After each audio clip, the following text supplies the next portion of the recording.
It's been a long time, but welcome back, nerds. I haven't recorded a lesson in a while for this course. We've been doing a lot of practice, a lot of review, and then there were technical difficulties, right? I couldn't get the audio to work, but it works today. I checked. I double-checked already. Yay, nerds. All right, so graphs of rational functions. What is a rational function? A rational function is any function that has an x in the denominator of a fraction. So if you put an x in the denominator of a fraction, that is a rational function. We say that the rational function can be written, it says, well, if f and g are polynomial functions, as long as g isn't 0, then it can be written as rational function of x is f of x over g of x. But this whole r of x notation should look very familiar to you. We started using it this chapter to represent the remainder when we were doing long division. And that's because the remainder of long division, when there's a remainder, is always going to be a rational function because you were clearly dividing by something that had an x in it. And that's why it's in this material. So rational functions have x's in denominators. Before we do this question, I want to talk about the parent function just for a moment. F of x equals 1 over x. This is the parent reciprocal function. It has a domain restriction. Something we've talked about a lot in the past, domain restrictions, you cannot ever divide by 0. So at x equals 0, we have an infinite discontinuity, also known as a vertical asymptote. But I'd like you to notice what's happening at that vertical asymptote. On one side of it, my graph is shooting down to negative infinity. But on the other side of it, my graph is heading up to positive infinity. What this means is I can't use limit notation to describe the behavior around this asymptote the way that you have seen it so far. We've only seen limit notation be used for end behavior. Limit as x approaches infinity, limit as x approaches negative infinity. So how do I address the limit as x approaches 0 when there's two different things going on there? That's the question. And that's what we're going to talk about for this one. First of all, x equals 0 is not an issue here. What number for x is the problem? 2. X equals 2 is an issue for us because at x equals 2, I'm dividing by 0. And we can't do that.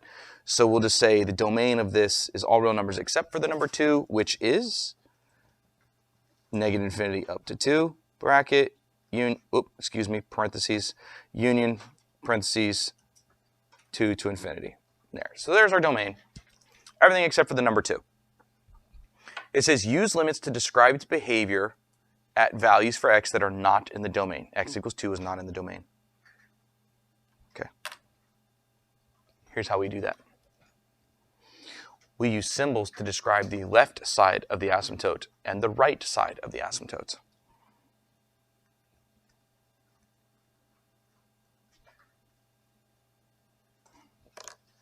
And I'll do it in a different color so you can see its change. That's a little minus sign.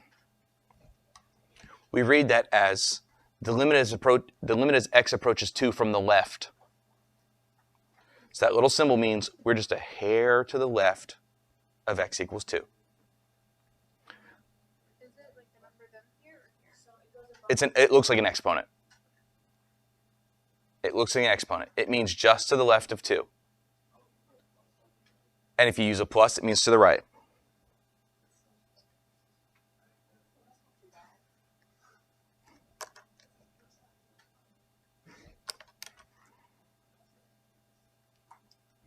All right, so let's just talk about transformations real quick. This is just a shift of this.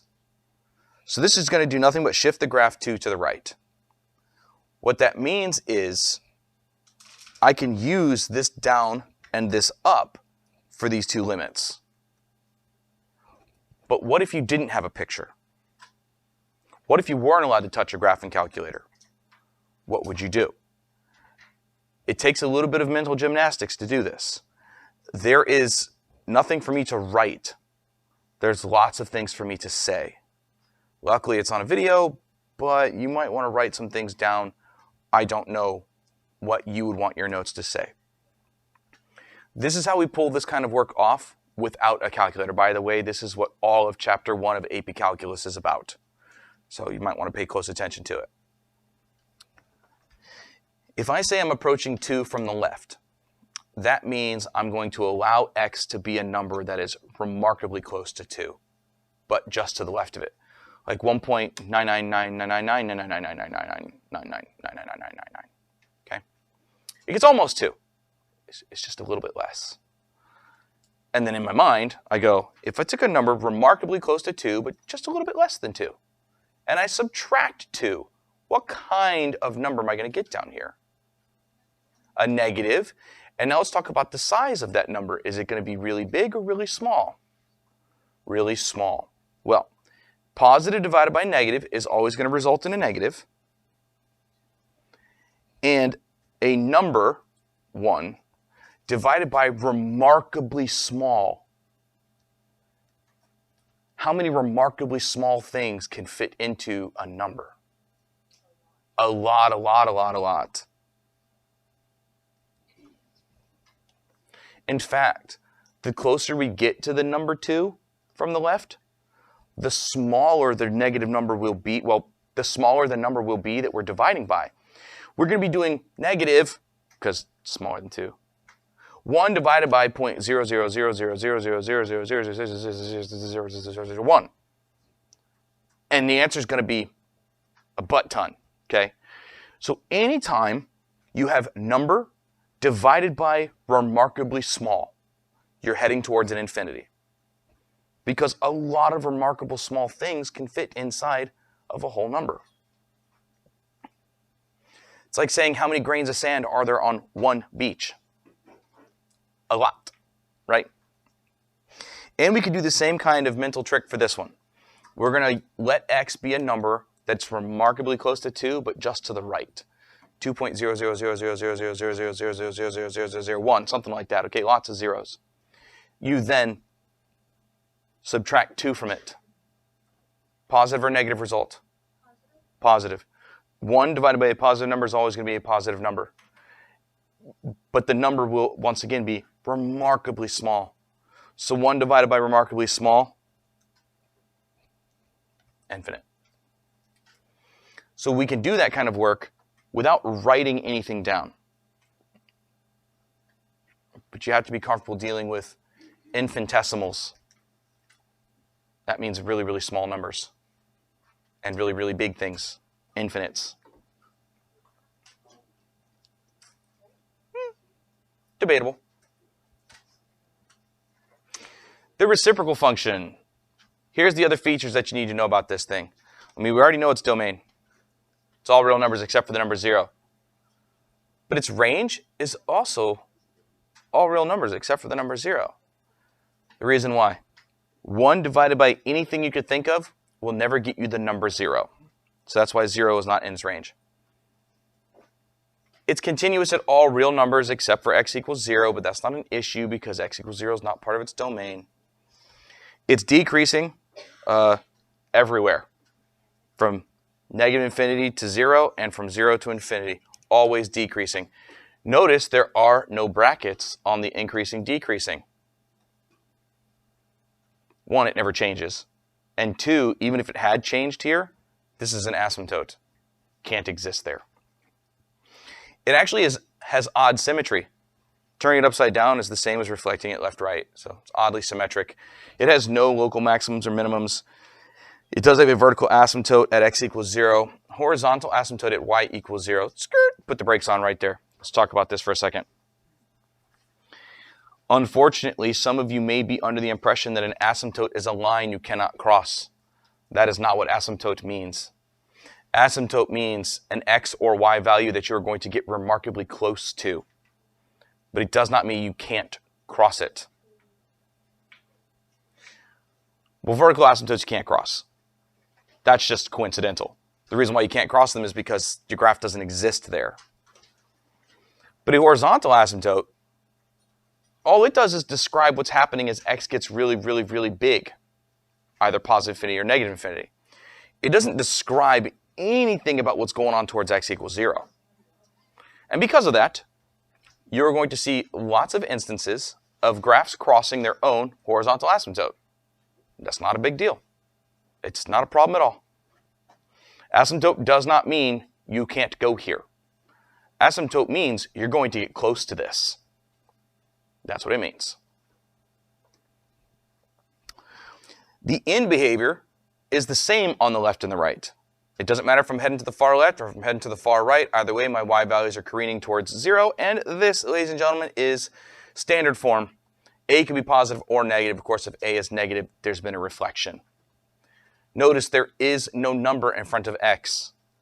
That means we don't have the opportunity for horizontal stretch and shrink. Does that mean we can't do that? No, it just means that if you put a number in front of x, your graph is not written in standard form. And it could be manipulated so that it was in standard form. That's what that means. Yes, Sebastian. So would a removable discontinuity be an asymptote to me? No, removable discontinuities are not asymptotes because they're just a hole in the graph.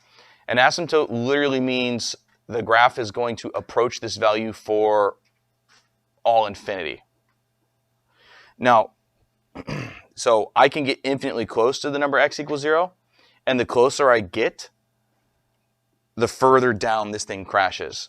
Whereas an asymptote, a discontinuity like a removable, as x gets closer and closer and closer to the hole in the graph, the y value is just going to get closer, closer, closer to a number, the y value of the hole. Whereas this y value has no limit. Okay, so that's the difference between the two. So for these questions, we're just talking about transformations. We're going to compare these two things to f of x equals the parent function 1 over x.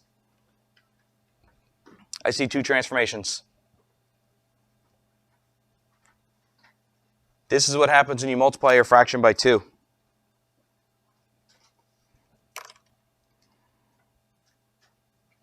So who can tell me what kind of transformation that is? Vertical stretch, factor 2.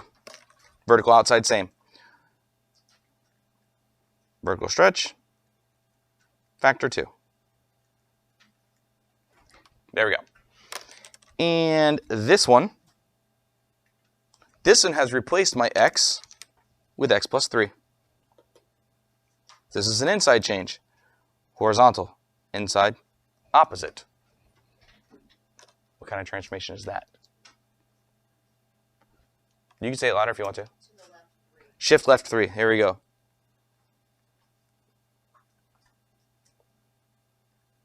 There it is. Cool. That one's easy. See, we like standard form. Standard form tells us all the transformations. Why else do we like standard form? Well, if we know what the parent function looks like, then we know how to sketch a graph of this. It's literally this graph that's been shifted to the left 3. So this red dotted line would be here. And the vertical stretch just makes this dot right here further away from 0, 0. So it makes it steeper like that.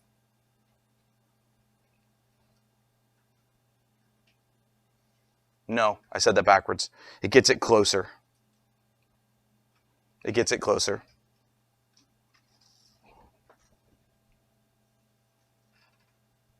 A vertical shrink would let it be out here like this. Now this one though, unfortunately, shucks, shoot, darn, not in standard form. But we can get it in standard form just by doing a little bit of long division.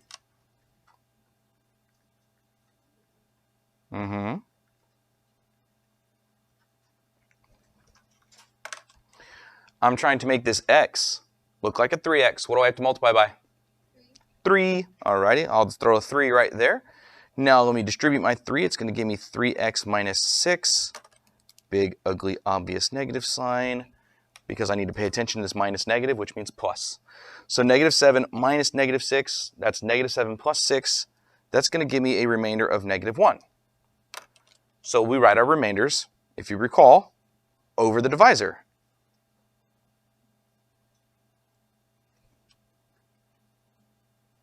And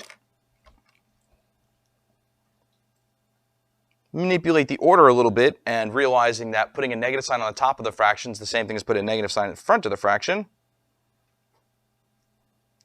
Voila, standard form.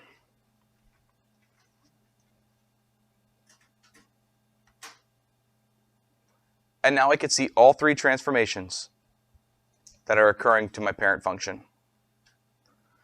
I only have one horizontal transformation. That's this one right here. Horizontal, inside, opposite.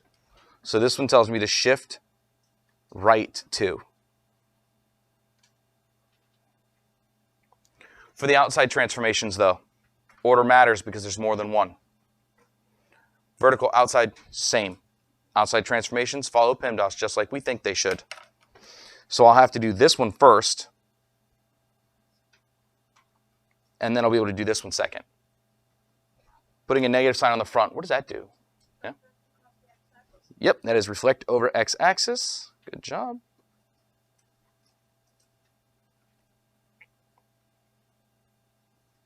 And then I got a +3 on the outside. I think we're all pretty comfortable with adding and subtracting on the outside. Shift up 3 units. So once it's in standard form, you should know what this graph looks like as long as you know what the parent function looks like.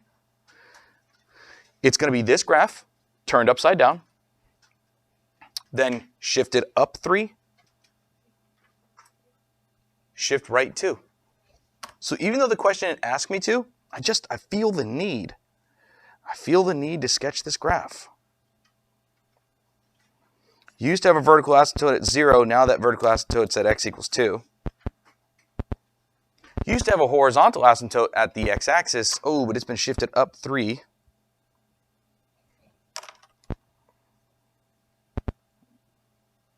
And we said it's upside down. So, and it's just a sketch. I don't have y values, but it'll do something like this.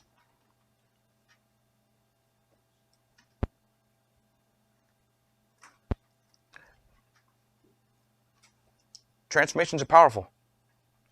I'm going to be real with you. I had no idea what this graph looks like before I did long division. No clue.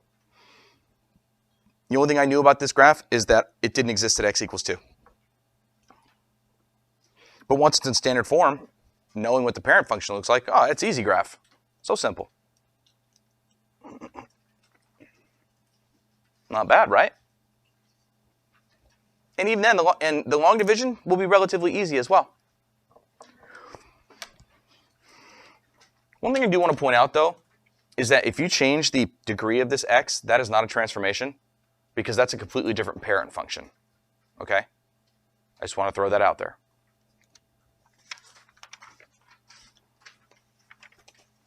Speaking of, here's a function that has different powers of x in it.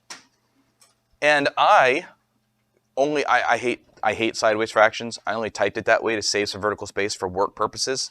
So what I'm going to do is I'm going to write it up here stacked.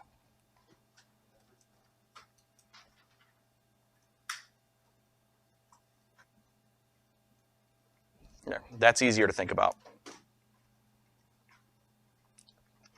It says use limits to describe the corresponding behavior. What would make that a lot easier? Oh, well, you can't get this into standard form the way you're used to because this is a x squared. So you don't know what the parent 1 over x squared graph looks like. So technically you're right, it's not in standard form, but it wouldn't do us much good to convert it. But what would make doing this question easy? What would make finding the behavior with limits much easier to do? That's what she said.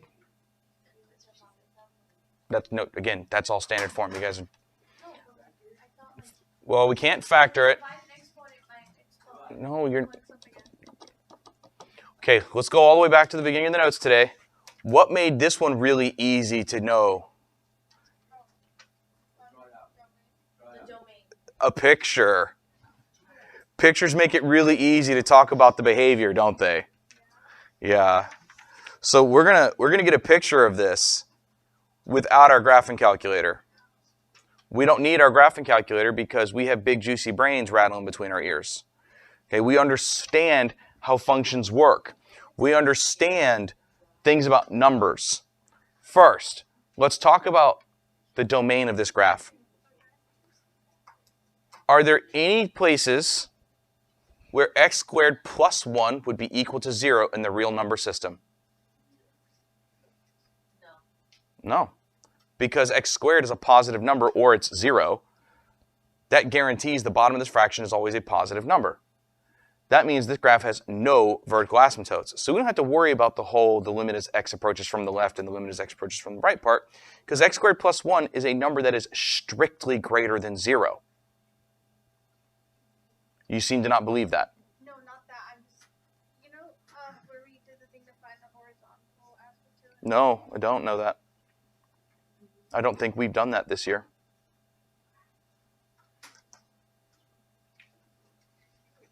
No, what you're thinking about is an in-behavior model, but that's not. Not related? That's not that it's not related. It's not the same concept. Yes, but that's not the real number system, though. I specifically said in the real number system. Okay, so since it has no vertical asymptotes, then let's just talk about what happens when x is remarkably large. So let's let x be a number that's the size of Trump's ego, okay? Then square that number.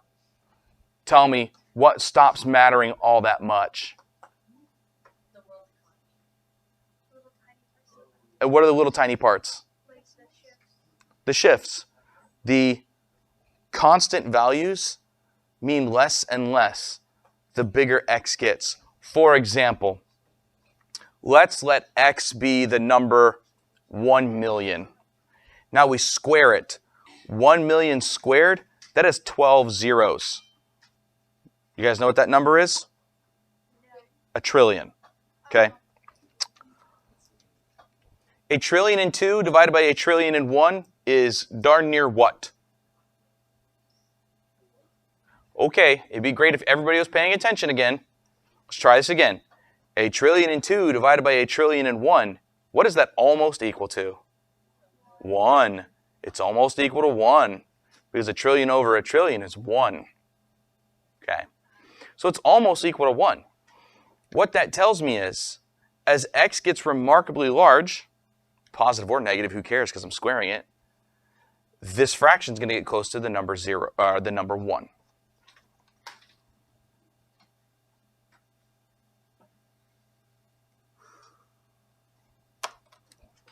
Also known as a horizontal asymptote. What happens when x is not remarkably large? So if I say not remarkably large, what number of x am I talking about? 0. What happens at x equals 0? What's it equal at 0? 2. 2 over 1 is the number 2. And can we all agree that because x squared is always going to be positive, that the number on top is always larger than the number on bottom? And when we divide a number by something that is smaller than it, we always get a number larger than 1, correct?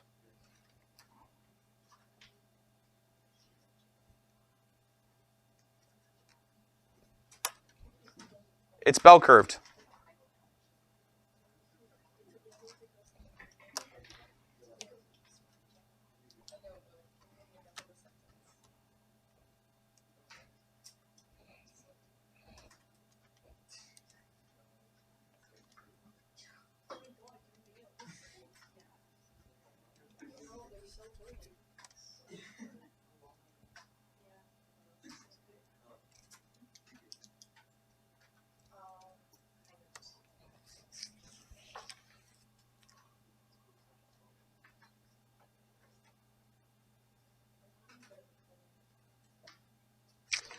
And we did that without graphing technology.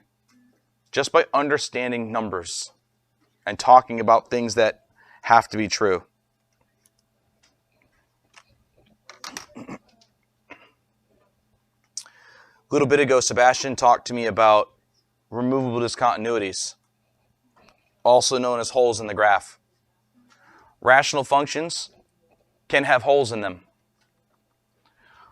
So when does a removal discontinuity occur for rational functions? Well, anytime you cross an x off the bottom of the fraction, you need to be aware that you might have just created a removal discontinuity. If you cross that x off the bottom, meaning you eliminated a restriction, and you can no longer see that restriction, that's when there's a hole in the graph. What do I mean by that? Well, right now, I'm hoping that we can all see that x can't be the number 2. Because if x is 2, I'm dividing by 0, right? But let me show more work than anybody would ever be expected to show.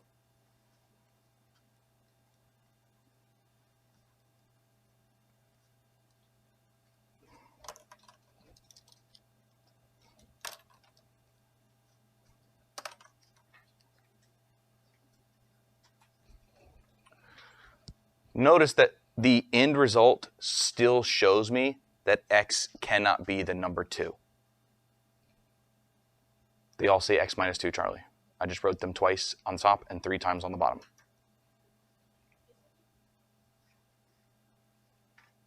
Isn't it what? So because the denominator of the simplified function still shows me that x cannot be 2, there is still an asymptote there, not a removable discontinuity. This shows me that. But this one, again, showing more work than I need you to show.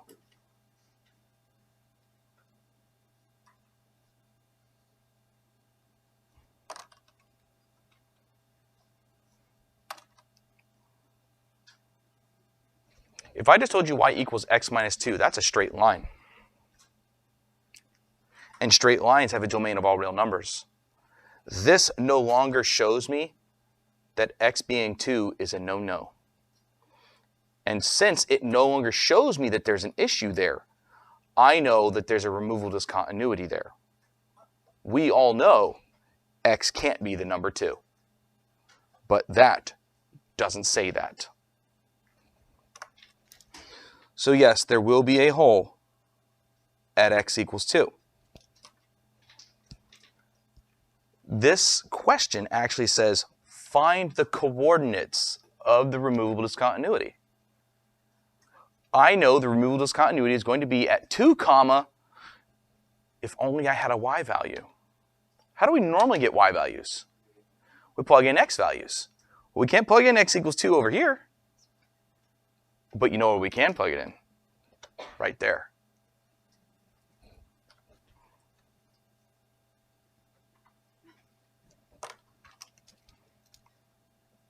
So we're going to cheat. We're going to evaluate for x equals 2 in the simplified function. Because we're asking ourselves, where did this function want x equals 2 to land? It wanted it to land at x equals 2 minus 2. Oh, 0. It wanted it to land at the point 2 comma 0. That is where your removable discontinuity is.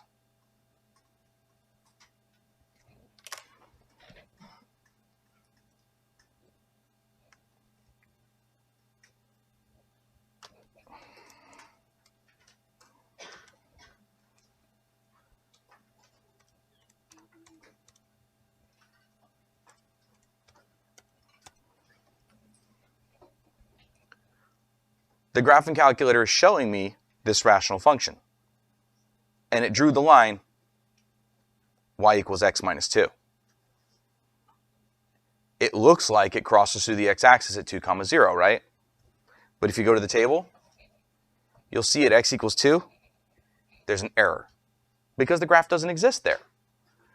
Because this thing is just coloring pixels, it can't show you an infinitely small point in space that doesn't exist. Desmos won't either. You'd have to actually click on the curve and drag it until it tried to hit x equals 2 and it was set undefined.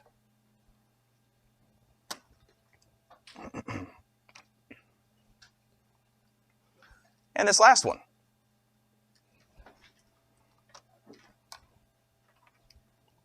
Boop. Okay. I just eliminated an x minus 2.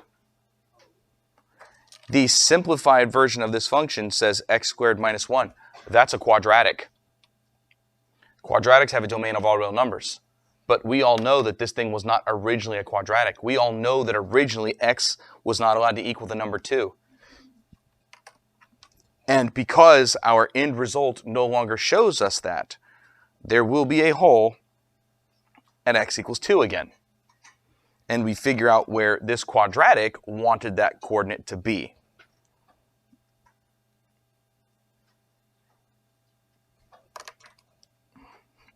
So we square a 2, which is going to give us 4.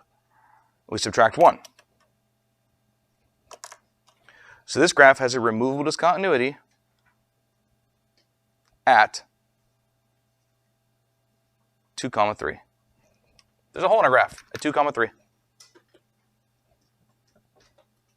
Ta-da!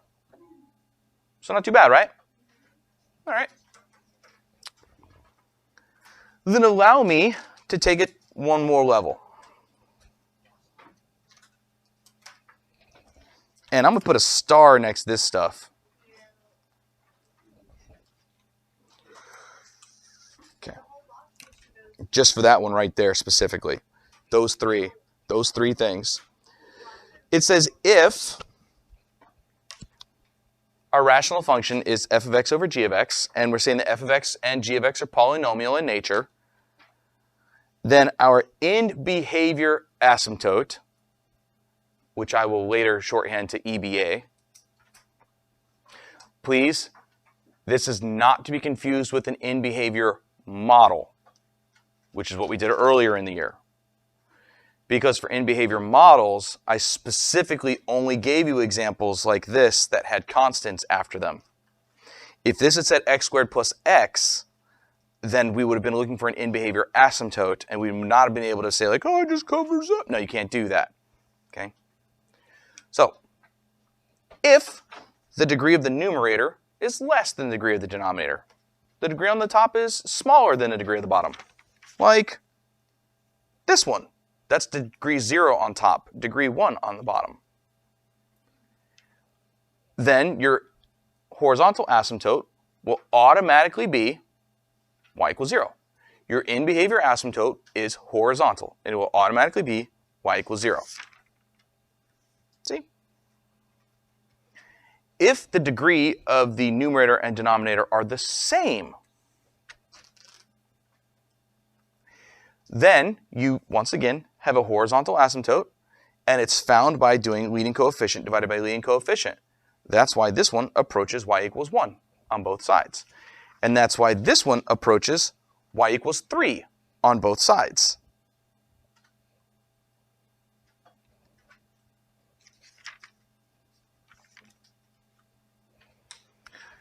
But if the degree of the numerator is larger than the degree of the denominator, you don't have a horizontal asymptote. You have some other kind of asymptote. Could be known as slant or oblique, which means it's a straight line with slope. You have an asymptote that has slope. Or it could be a polynomial asymptote. A quadratic asymptote, a cubic asymptote.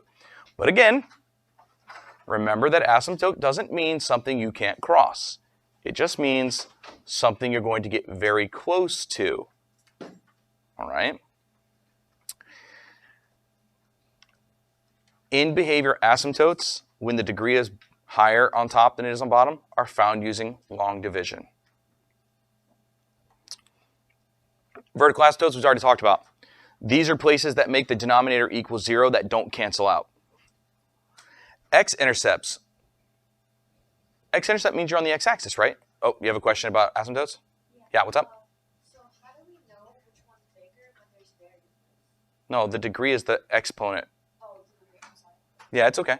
So remember when we were talking about the degree of this polynomial is even or odd? So we just look at the largest exponent of the top and the largest exponent of the bottom, and that tells us. Vertical asymptotes, yeah, okay, I said that one. X-intercepts, that means you're on the x-axis. When you're on the x-axis for any function, what's always true? Come on, guys, you know this. No, if you're on the x-axis for any function, what is always true? Y equals 0. Y equals 0. Okay, well this is y equals a fraction. How does the fraction equal 0? How can a fraction equal 0? At the top, the numerator is 0. That's the only way a fraction can be equal 0. So if you want to know where your graph crosses the x-axis, you just figure out what makes the numerator, the top, equal 0. Because if the top of the fraction is 0, the whole fraction is 0. Y-intercept is found the exact same way for these as it is for everything. Plug in x equals 0. And lastly, this stuff after number 5, I don't have any of that memorized. So what is a sign change? Remember we were doing sign diagrams? Sign change, you don't remember sign diagrams? That's unfortunate. Sign change is going to be the places where the graph went from positive to negative or from negative to positive. Literally, where did it go through the x-axis? I don't have this crap memorized. Instead, I just make a sign diagram because I try not to memorize stuff. So I typed it because it's in the book, but I don't know it. I just use sign diagrams, which we'll practice. Is that the thing with the line? Yep, that's so we'll draw number lines and we'll put x values on it and then we'll test the zones for positive and negative. The only difference is now we'll also be able to include asymptotes, vertical asymptotes, or holes in the graph on our sign diagrams. But that's what I'm going to call it today. We'll practice that tomorrow. Thanks, nerds.